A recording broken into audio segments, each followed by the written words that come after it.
So this is an old video I'm gonna share with you guys about my first time taking the Brightline, where I took it from the Orlando terminal all the way down to Miami. And I didn't record any audio for the beginning.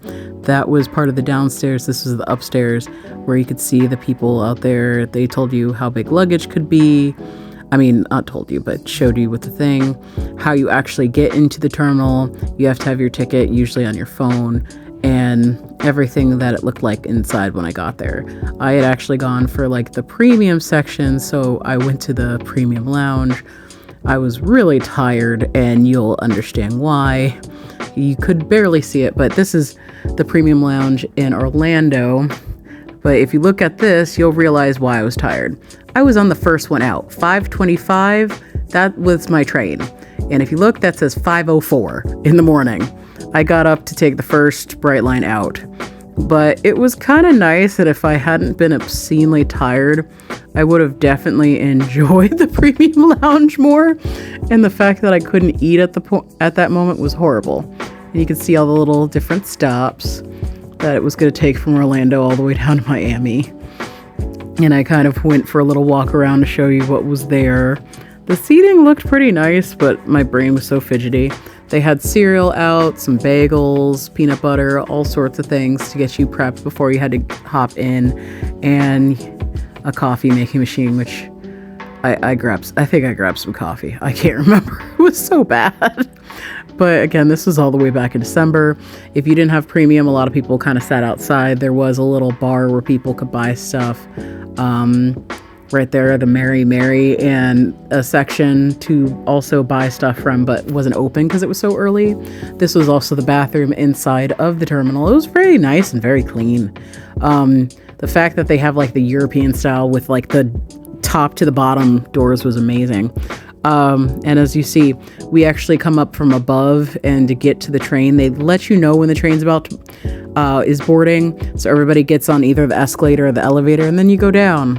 And again, this was 5 something in the morning, so I was obscenely tired, and I don't know what I was filming. There's a parking lot, and there's the train, and the train looks so nice, and I was so excited to get into it as soon as possible. Do I hop on here? Or do I... So getting on so early, the train wasn't really full at the first stop because, again, it was early in the morning. It was kind of cool to see that they had this little mini tray table, and I could look around where across the cabin it was like a 2-1 configuration where you had some seats that actually looked at each other. And I didn't know what I was doing with my camera, so I angled it the wrong way. But I was in 6C, and I think I realized that because I tried again to record this, but you had a button where you could kind of lean your chair back. You had the nice kind of sides to it, and I realized you didn't just have this small tray table, you actually had like a full tray table, so you could depend on how much you used. And I like that a lot. It was a very comfy seat.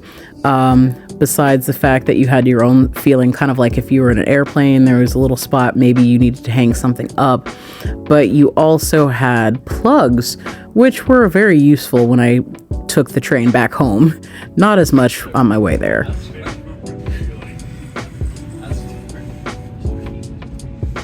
So recline is normal. But that's okay. I'm hoping for a little bit more, but again, I don't know what I was getting.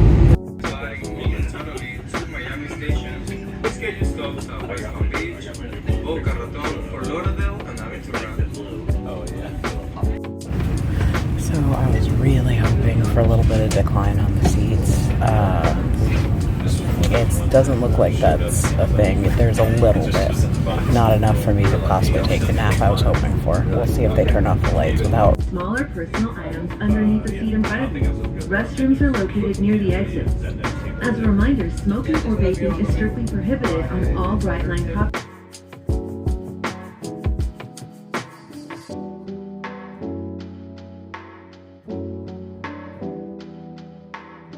I want to say it was sometime around 6 o'clock when they started rolling around with some drink service for the premium economy, premium coach, which was really nice because eventually I needed that. I don't think I did have that coffee earlier. I had it from there.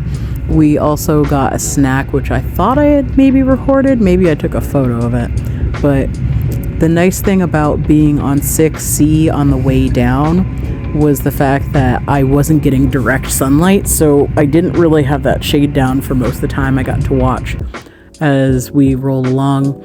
And I did want to show the bathroom is nice and spacious, kind of like a normal train, and they seem to keep it pretty clean, though also it kind of seemed like because I was towards the front of the train in premium, it had definite less people using it, as opposed to if maybe I was at the back of the train, which was a nice thing to do.